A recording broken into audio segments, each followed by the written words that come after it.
Good evening. मैं मनु कुमारी आपके अपने channel Manu Hindi by GK में स्वागत करती हूँ। आज हम लोग समास का आगे का तीसरा समास पढ़ेंगे। ठीक है, हम लोग 2 समास पढ़ चुके हैं, तत्पुरुष समास और अव्ययीभाव समास। आज है कर्मधारय समास, वेरी इंपॉर्टेंट है, ध्यान से पढ़ेंगे हम लोग। ठीक है, कर्मधारय समास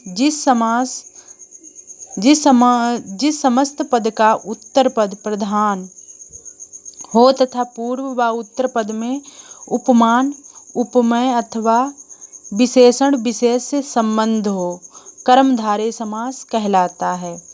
जैसे पहचान है, देखो यहाँ से सवाल क्वेश्चन बनेगा कि बताओ किस समास में उपमेय, उपमान अथवा विशेषण विशेष से संबंध होता है, तो आप याद रखना कर्मधारय समास में होता है। ठीक है, वेरी इंपॉर्टेंट है। जैसे पहचान में है, विग्रह करने पर दोनों पदों के मध्य में है जो के समान आदि शब्द आते हैं, वेरी इंपॉर्टेंट है। ठीक है, जैसे हमने उदाहरण दिया हुआ है, देखो समास है चरण कमल।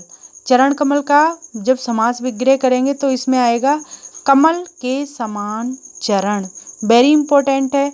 एक जैसे चरण कमल दे देगा और आपसे पूछेगा इसका समास विग्रह करो, तो ध्यान रखना कमल के समान चरण। ठीक है, फिर बाद में है कनक लता, कनक की सी लता, वेरी इंपॉर्टेंट है समास विग्रह। ठीक है, कमल नयन, कमल के समान नयन।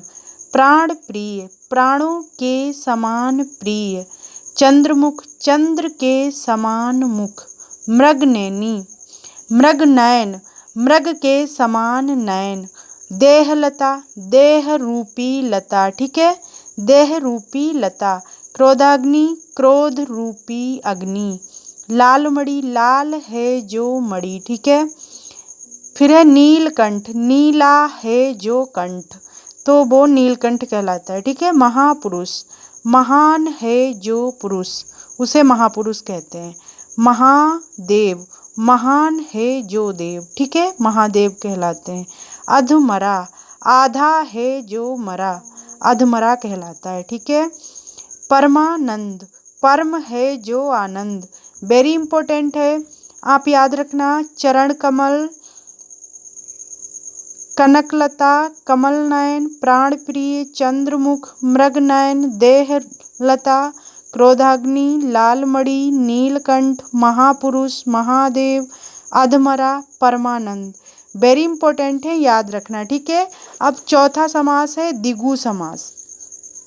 जिस समास का पहला पद यानी पहले पद को पूर्व पद भी कहते हैं। ठीक है, याद रखना। संख्यावाचक हो उसे द्विगु समास कहते हैं। ठीक है, वेरी इंपॉर्टेंट है, याद रखना।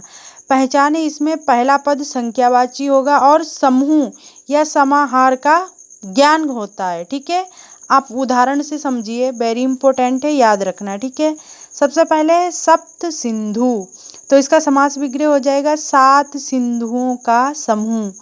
फिर बाद में दो पहर, दो पहरों का समूह, वेरी इंपॉर्टेंट है, याद रखना। ठीक है, त्रिलोक, 3 लोकों का समाहार। ठीक है, फिर बाद में चौराहा, 4 राहों का समूह, 4 राहों का समूह, वेरी इंपॉर्टेंट है। ठीक है, याद रखना। ऐसे क्वेश्चन बनेगा, दोपहर दे दिया तो पूछेगा बताओ दोपहर में कौन सा समास है, तो याद रखना दो पहर, गिनती आ रही ना पहले ही वर्ड में, 2 पहरों का समूह, तो आप याद रखना द्विगु समास होगा, जो संख्या का बोध कराए वहाँ पे द्विगु समास होता है। ठीक है, वेरी इंपॉर्टेंट है, याद रखना।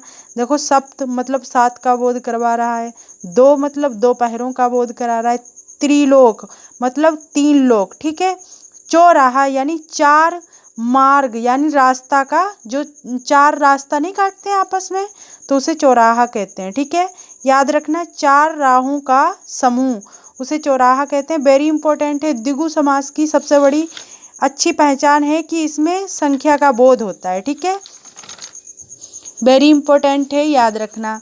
फिर बाद में है नवरात्र, मतलब 9 रात्रियों का समूह। फिर है सप्त ऋषि यानी 7 ऋषियों का समूह। पंचमणि 5 मणियों का समूह। सप्ताह मतलब 7 दिनों का समूह। त्रिकोण 3 कोणों का समाहार। तिरंगा 3 रंगों का समाहार। वेरी इंपॉर्टेंट है, याद रखना, ठीक है। जय हिंद, जय भारत।